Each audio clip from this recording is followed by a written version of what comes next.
معاشرے میں بعض لوگ کہتے ہیں کہ ایک کان سے سنو دوسرے کان سے باہر نکال دو۔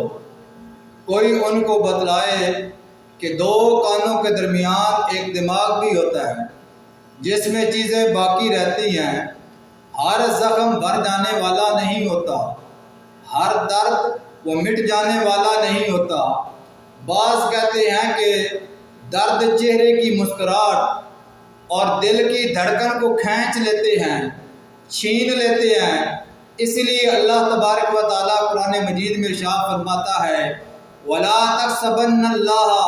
غَافِلًا عَمَّا يَعْمَلُ الظَّالِمُونَ، کہ جو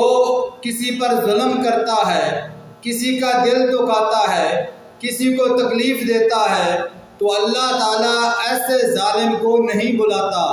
تو اسی لیے حدیث مبارکہ کے اندر آتا ہے کہ اگر کوئی سینگ والی بکری بغیر سینگ والی بکری کو مارے تو قیامت والے دن اللہ تبارک و تعالیٰ اس کا بھی حق لے کے دے گا، اس کا بھی بدلہ لے کے دے گا۔ جہاں اللہ تبارک و تعالیٰ ایسے بدلے لے کر دے گا، تو اگر کوئی شخص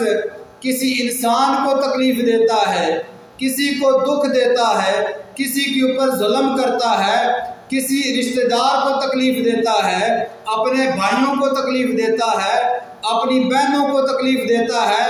اپنے ماں باپ کو تکلیف دیتا ہے، تو قیامت والے دن اللہ تبارک و تعالیٰ ان کو بھی ان کا حق لے کر دے گا۔